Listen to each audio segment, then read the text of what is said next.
তারিখটা ছিল 20 সেপ্টেম্বর, মহালয়ার আগের দিন সকালবেলা। অনেক ভোরবেলা উঠেছি, সকালবেলা স্নান করে পুজো সেরে নিয়েছি।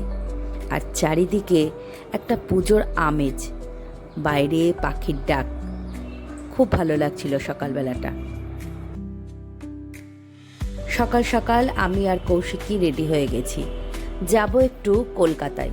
কৌশিকীর একটা নাচের প্রোগ্রাম আছে।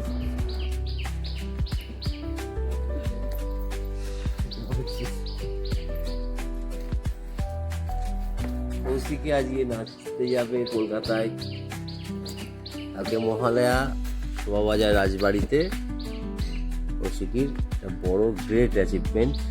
আমাদের বাড়ির মেয়ে এবার যাত্রা শুরু হবে।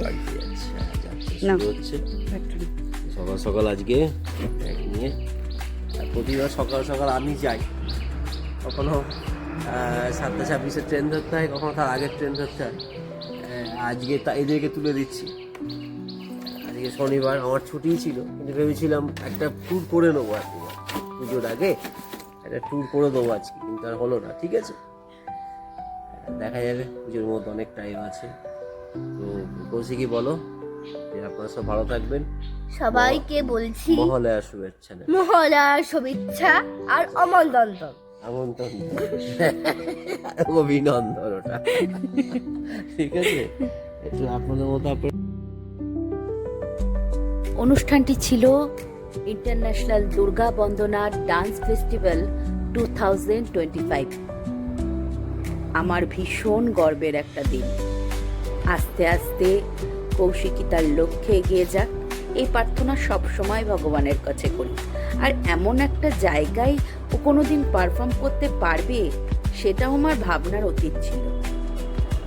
এই যে ওর নাচের দিদিমণি আর আমাদের টিমের কিছু লোকজন সবাই চলে এসেছে। সকাল সকাল আমরা ট্রেনে উঠেও পড়েছি।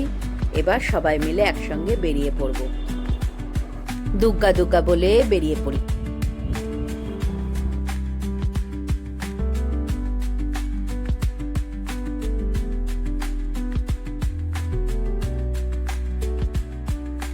আমরা দমদমে নেমে মেট্রোতে চলে এসেছি। মেট্রো করে যাব শোভাবাজার। আর কলকাতায় যে কি ভীষণ গরম ছিল সেদিনকে, আর তার উপরে মেট্রো স্টেশনের চরম ভিড়। আমরা তো একটা ট্রেন ছেড়েই দিলাম, দিয়ে খানিকক্ষণ দাঁড়িয়ে থাকার পরে পরের ট্রেনটাই উঠবো। একটু ফাঁকা হয়ে গেল, এবার আর একটা যে মেট্রো আসবে সেটাতে উঠে পড়বো। কারণ বাচ্চা কাচ্চা নিয়ে এত ভিড়ের মধ্যে আমরা ব্যাগ নিয়ে উঠতেই পারবো না। আর আমাকে দেখে নিশ্চয়ই বুঝতে পারছেন প্রচন্ড গরম ছিল সেদিনকে কলকাতাতে।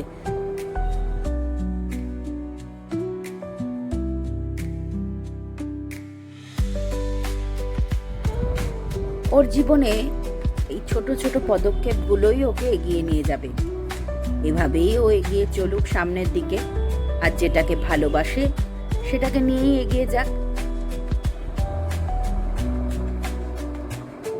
আর তার জন্যে আমরা তো ওর পাশে সবসময় রইলাম। আর আপনারাও কিন্তু ওর পাশে সবসময় থাকবেন, ওকে ভালোবাসা দেবেন, আশীর্বাদ করবেন, ও যেন এভাবেই সামনের দিকে এগিয়ে যেতে পারে।